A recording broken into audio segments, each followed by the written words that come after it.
गुलामाला गुलामीची जाणीव करून द्या तरच तो बंड करून उठेल आणि तुम्हा आम्हा गुलामांना गुलामीची जाणीव करून देणारे भारतरत्न विश्वरत्न डॉक्टर बाबासाहेब आंबेडकर व त्यांनी लिहिलेल्या संविधानाला मी विनम्र अभिवादन करते.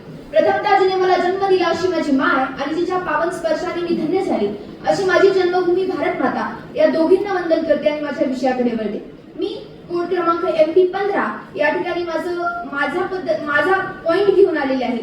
लोकशाहीचा चौथा स्तंभ आपल्या कर्तव्यांपासून ढळला आहे. अंधारमय रात्र होती, एका आईच्या डोळ्यातून अश्रू सांगायला गेलं तर सुभाष चंद्र यांचं ठळक उदाहरण मी तुमच्या समोर सांगते.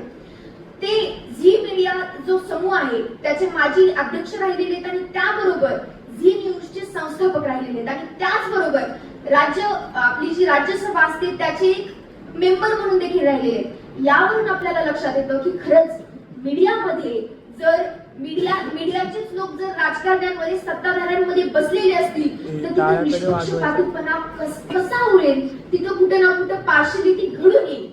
त्यानंतर पुढचा मुद्दा आपण मांडायला जातो की ही जी आपली मीडिया आहे, ही जी आपली माध्यम आहे, ह्या माध्यमांना कुठे ना कुठे जो स्पष्टपणा आहे ते त्यांचं काम असतं लोकांना जागरूक करणं, पण एवढंही जागरूक करणं नाही की आपले जे इथिक्स आहेत, मीडियाचे जे मूल्य आहेत त्या मूल्यांना विसरून अगदी चुकीचं काम करणं. मला या ठिकाणी उदाहरण सांगावंसं वाटतं ते म्हणजे बरखा दत्त यांचं 26/11च्या हल्ल्याच्या दरम्यान त्यांच्याकडून केलेलं कृत्य. माझ्या मते ते फक्त कृत्य नव्हतं तर ते मूर्खपणा जरी म्हणलं तरी वावगं ठरणार नाही. तुम्ही एखादा दहशतवादी हल्ला होताय त्याचं लाईव्ह प्रसारण करताय आणि त्याची न्यूज दहशतवाद्यांपर्यंत पण पोहोचते, त्यांची पर्सनल माहिती तिथे अडकलेल्या लोकांबद्दलची देताय. तुम्हाला काहीतरी जबाबदारीचं भान असायला पाहिजे. एक तुम्ही मीडियाचे, एका माध्यमाचे तुम्ही एक प्रतिनिधी आहात, तुम्ही तिथं खरोखर चुकताय हे देखील या ठिकाणी तिथं लक्षात यायला हवं होतं. आणि जर अशा दरम्यान यांच्याकडूनच या चुका होत असतील, माध्यमांचे प्रतिनिधीच जर चुकत असतील तर कुठं ना कुठं लोकशाहीचा चौथा चौथा स्तंभ असणारा मीडिया हा देखील डगमगतोय, ढळत चाललाय. यानंतर मी पुढचा मुद्दा सांगायला गेले तर मी समजा तुम्हाला विचारलं, अरे मणिपूर का जळत होतं, अर्ध्यापैकी जणांना तर ह्याचा विषय माहीतच नसेल, फक्त ऐकलं असेल. पण तिथेच जर मी म्हणलं अनंत अंबानीच्या बायकोचं नाव काय हो, किंवा अनंत अंबानीच्या लग्नात सेलिब्रिटी कोण आले होते, तर नक्कीच तुमच्या तोंडात राधिका अंबानी येईल आणि वेगवेगळी सेलिब्रिटीज येतील. हाच तर फरक आहे. मीडियानं ज्या गोष्टीवर आपल्याला पॉइंट करायला पाहिजे, ज्या गोष्टी दाखवल्या पाहिजेत, वेगवेगळे मुद्दे, शेतकरी आत्महत्या असतील, बेरोजगार असतील, अत्याचार होत असतील, समाजातील विविध घटकांवर होत चाललेला अन्याय असेल, त्या गोष्टींवर कुठे ना कुठे पॉइंट करण्याऐवजी, त्या गोष्टींना सामोरं आणण्याऐवजी ते दुसऱ्याच गोष्टींकडे वळतात. आणि इथं कुठे ना कुठे मला वाटतं मीडिया चुकतंय. मीडियाकडून ही गोष्ट नाही घडायला पाहिजे.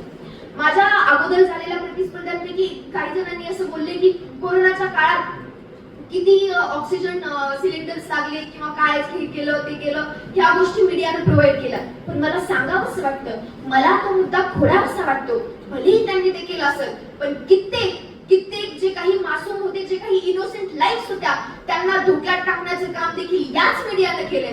तुम्ही ज्या सनसनीखेज न्यूज दाखवता त्या प्रकारच्या न्यूज मधून एखादा वृद्ध व्यक्ती, मी कितीतरी लोकांशी पाहिलेत आणि त्यांच्या कुटुंबांचे अनुभव ऐकलेत की त्यांच्या बातम्या बघून इतके लोक रोज मरतात, ती एकदम सडन न्यूज येणार, त्याला BGM इतकं बॅकग्राऊंड म्युझिक कडक लावलेलं असणार.